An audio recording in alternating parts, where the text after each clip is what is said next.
Hey there, welcome to our channel. If you want to change language in Samsung A series devices, then this video is for you. Currently, I'm using my Samsung A50 device, so I can just go to the settings to find out the language option. You just need to scroll down all the way down until you find this general management. Tap on it. Now at the very beginning you'll find language, and from here you can tap on it, and from here you can find a plus icon with add language. So that means you can add any language that you want. For example, I'm going to add this. For example, I'm going to add anything like for this Francias. So France, this is a France language, so I can get France. I can tap on France, and you can just keep current.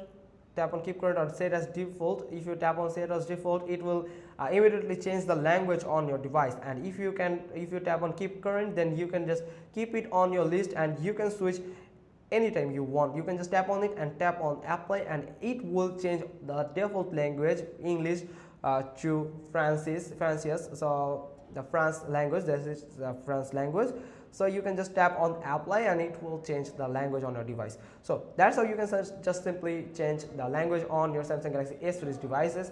Hope you got this. If so, then give us a thumbs up, leave a comment below, and we will get back to you soon with another informative video. Thanks for watching. Till next time.